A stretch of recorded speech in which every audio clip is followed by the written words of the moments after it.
Muy buenos días, familia. Aquí seguimos un día más, un viernes más, terminando esta semana que el Señor nos ha regalado. Pero vamos a aprovechar al máximo este último día laboral de semana, que es el viernes, y vamos a compartir la palabra del Señor. En esta ocasión vamos a ir hasta el versículo 2 del Evangelio de Mateo capítulo 7, que dice así. Esto viene a relación del versículo 1, que dice no juzguéis para que no seáis juzgados, pero el versículo 2 dice porque. Este porque enlaza el primer versículo con este segundo. Porque con el juicio con que juzgáis, seréis juzgados.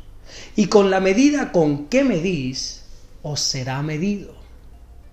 Ayer aprendíamos cómo Jesús nos da el mandamiento, la orden de no juzgar. Pero bueno, aprendíamos también que este juicio no habla de que no podemos o que no debemos examinar las cosas que tenemos delante.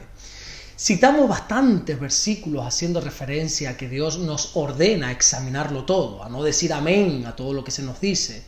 Incluso veíamos cómo Dios mismo nos ha dado un don, que es el don de discernimiento. Y Jesús lo que nos está diciendo en este versículo es recordándonos una vez más el poder del principio que dice: lo que siembras, recoges. Aquellos que se pasan la vida criticando, hablando mal de los demás, Jesús nos enseña que de esa misma manera ellos también van a ser juzgados. Con la misma medida con que uno mide, también va a ser medido.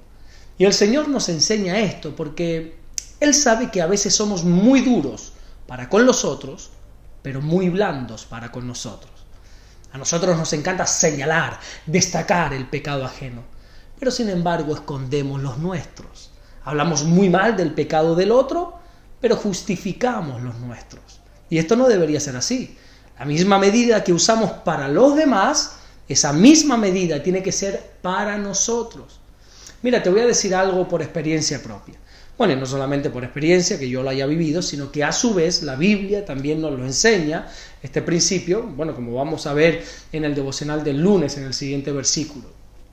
Cada vez que nosotros estamos hablando mal del pecado del otro, es para que no se hable del nuestro. Me explico.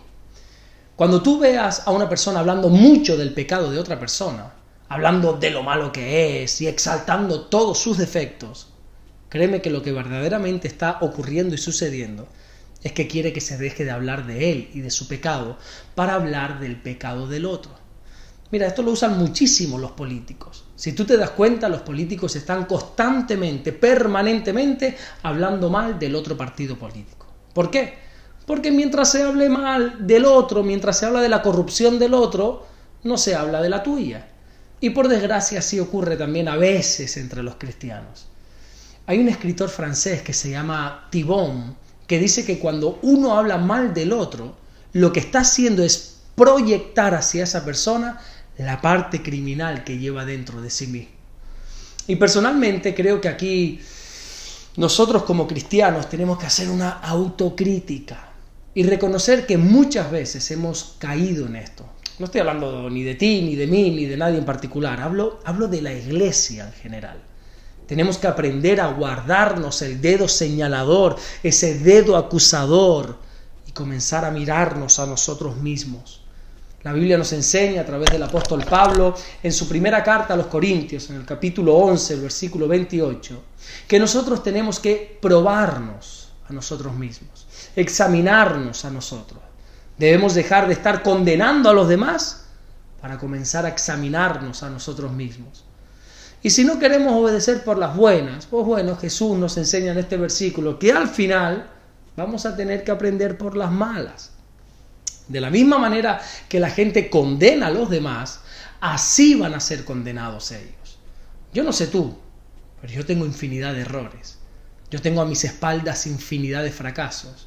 Y a mí me gustaría que el día de mañana, cuando tenga que ser juzgado por Dios, ese juicio sea un juicio misericordioso. Por lo tanto, tengo que aprender a medir a los demás de la misma manera que quiero que el día de mañana se me mida a mí. Si tú quieres misericordia para ti, has de ser misericordioso para el otro. Porque al final tenemos claro que nosotros recibimos lo que damos. Creo que nosotros tendríamos que pensar 2 veces antes de condenar a otra persona. Porque si somos honestos, aquí nadie es perfecto. Por muy cristianos, por muy santos que parezcamos, nadie sobre la tierra es bueno. Ya lo dijo Jesús cuando aquel muchacho se le acercó y le dijo, Maestro bueno. Y Jesús le contestó en el Evangelio de Marcos capítulo 10 y versículo 18, que ninguno hay bueno sino solo uno, y ese es Dios. Sobre la faz de la tierra no hay ni una sola persona buena. Mira, nosotros podemos tener buenas intenciones, nosotros podemos trabajar en que nuestros pensamientos sean buenos, sean los correctos, podemos estar sirviendo al Señor cada segundo, cada instante de nuestra vida, pero al final acabaremos reconociendo, como hizo Pablo en su carta cuando escribe a los Romanos, en el capítulo 7, versículo 24, que dice que nosotros somos miserables porque vivimos en un cuerpo de muerte. Mientras vivamos en un cuerpo carnal, vamos a tener que aprender a convivir con nuestra naturaleza de pecado. Y es esa naturaleza la que nos lleva a querer condenar siempre a los demás. Por favor, recuerda que no estamos hablando de que no puedas juzgar con juicio justo el mal de otra persona. Eso ya lo explicamos ayer. De lo que estamos hablando es de la crítica, es del deseo de hablar mal del otro, para que hablando mal del otro se pueda esconder de alguna manera tu pecado. La crítica nunca debe formar parte del hablar de un cristiano. Nosotros deberíamos de rechazar completamente la crítica, la murmuración. No saben la cantidad de veces que la Biblia nos llama a que desaparezcamos de nosotros la crítica, la murmuración, el chisme y todo ese tipo de cosas. Yo no sé por qué, pero es que el ser humano encuentra placer en criticar a los demás. Pero sea como sea, aún así el Señor nos recuerda que no lo hagamos. Porque con la misma vara que estamos midiendo a los demás, con esa misma vara de medir, vamos a ser medidos nosotros. Déjame terminar con esta pregunta para que puedas meditar en ella en el día de hoy, en el fin de semana. ¿Qué sería de nosotros si Dios nos juzgase de la misma manera que nosotros juzgamos a los demás? Que Dios nos ayude a no caer en este error. Amén. Vamos a orar en esta mañana. Señor, gracias. Gracias porque de verdad eres bueno, Señor. Gracias porque tu misericordia nos acompaña cada día. Oramos en el nombre de Jesús pidiendo tu bendición, pidiendo que nos guardes en este día. Gracias, Señor, por todo lo que estás haciendo y por todo lo que vas a hacer. Bendícenos hoy viernes, bendícenos este fin de semana. Te lo rogamos, te lo suplicamos, te lo clamamos todo en el nombre de Jesús. Amén. Que Dios te bendiga. Nos vemos el lunes, Dios mediante, para seguir compartiendo la palabra del Señor y como cada viernes te recuerdo, por favor, y te exhorto a que te congregues, a que busques una iglesia y vayas, a que vayas a adorar a Dios junto con tus hermanos, a que escuches la palabra de Dios, a que no pongamos ni argumentos, no pongamos raciocinios, no digamos que estamos cansados, porque como te dije hace muchas semanas atrás, hay muchas personas cansadas que vamos y nos congregamos, que estamos cansados del trabajo, que estamos cansados de ciertas cosas, pero aún así sacamos nuestro tiempo, porque Dios es nuestra prioridad, para ir y adorar al Señor. Estén orando también por nosotros, por favor. Esta tarde comenzamos un tiempo especial, un fin de semana. Vamos a estar en un retiro Betel, así se llama. Vienen mis cuñados, Nico, Ana, a estar con nosotros también desde Tenerife, desde otra isla. Vamos a ir casi 50 personas de aquí de la iglesia. Y bueno, por favor, estén orando por nosotros para que todo esté bien. Dios te bendiga y nos vemos Dios mediante el próximo lunes. Bendiciones.